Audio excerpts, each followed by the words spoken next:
SuperTalk Mississippi Media production.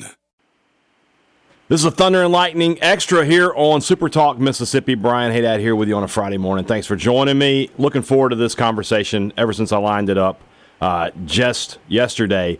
We've been talking a lot about this Mississippi State-Florida game and some similarities it had to the game against the Gators in 2004. Two teams that were coming into the game with some frustration, an early kickoff, a Florida coach on the hot seat. Maybe a similar situation. That was a very famous win that day for the Bulldogs.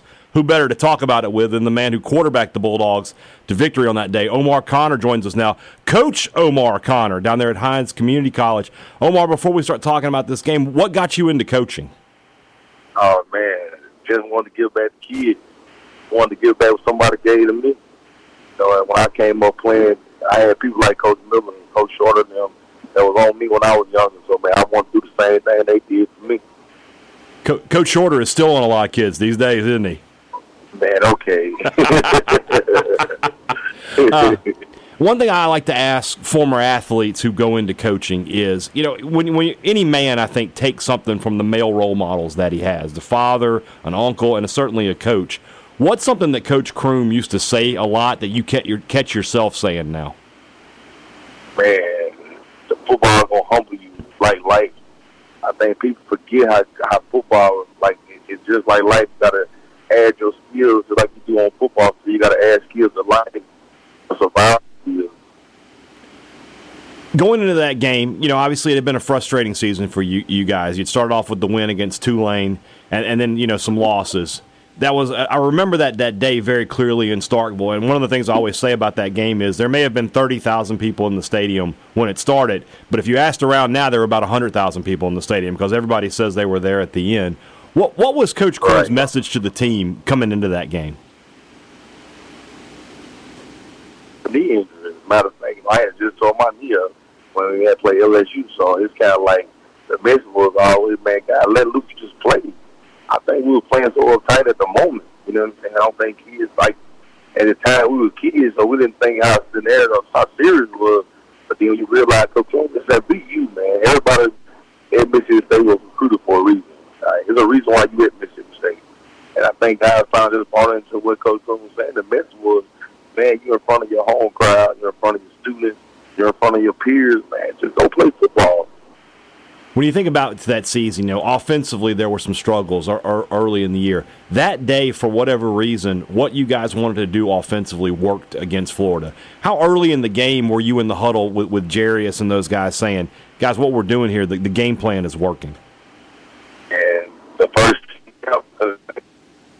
we trained the West Coast offense, and all of a sudden, Kroom puts me in the shotgun. Something that I've been doing my whole career in high school. So now I'm in the shotgun the whole game. So, now that's just what I do. Me and Jerry Norwood and spread offense, so it's time to work. I've always said that. I've always asked a lot of quarterbacks that question. When you look at the way offenses run now in college football, do you ever just think, man, I was born just a little too early? Man, I was too early. I was too early.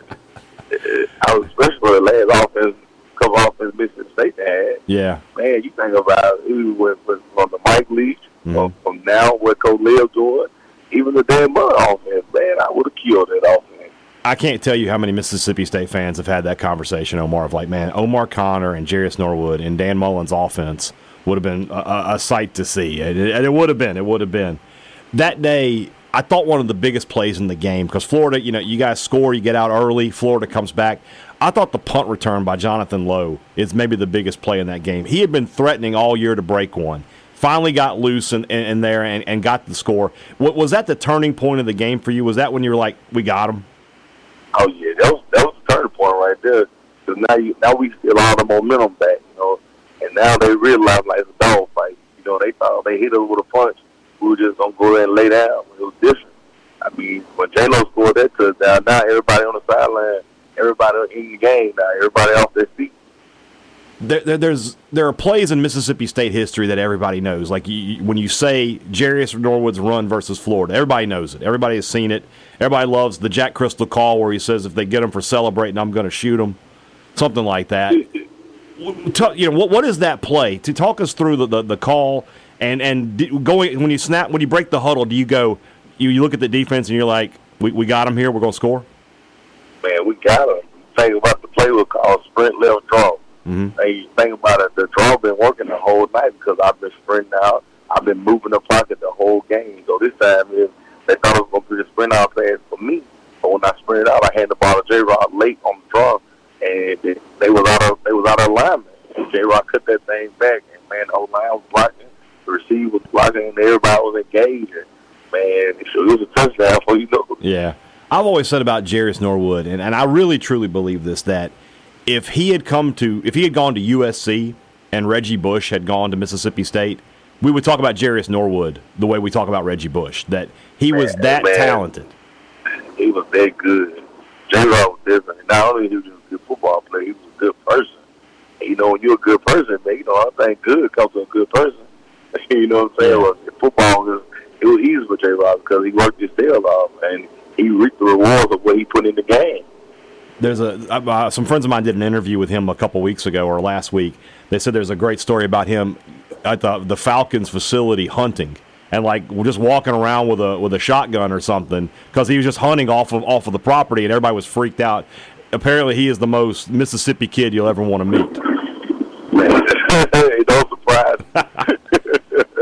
You know, when you think about when you have that 11 a.m. kickoff, right? So you get the early game. Now you've got the whole day to go around Starkville, maybe go hit some frat houses, go do whatever you're going to do. What's the part of that day after the game that you remember the most? Yeah, I just remember, man, after the game, I just remember, man, my family was sitting there waiting on me. And I'm like, y'all, Mama, I got to go. You know, my mom, my dad, and all my sisters and my brothers. And I can remember, man, we get to the door and see everybody getting dressed fast. I'm like, well, what's the party? What's the move? You know, shoot, by that night we went to Rick, downtown in the Cotton District. Man, Star was lit. Yeah. That was a fun day. You know, you guys you had the win the next week against Kentucky. And obviously didn't finish the season the way you want it. What's the memory of your time at Mississippi State that stands out the most to you? Is it this game or is it another one? Man, I think that game and the UAB game when I dove across the town. Yeah. Man, I just think, and my most memories is, man, just meeting good dudes. Yeah. You know, man, you be like Coach Coon used to tell us all the time. The guys that you meet in Mississippi State going to be the guys going to be your friends for a lifetime. And I can count on my hands now. Like, I talk to the majority of all my old teammates almost every week. And, you know, so those friendships, those bonds, is going to last for a lifetime. That really is a special bond that former football players share. Omarr, I'm glad you're able to share some time with us today. I know you're a busy man headed up to Mississippi Delta today. Wish you guys luck in that game. And, man, we hope to talk to you again soon. Thanks so much for your time today. Yes, sir. Appreciate you for having me. A SuperTalk Mississippi Media production.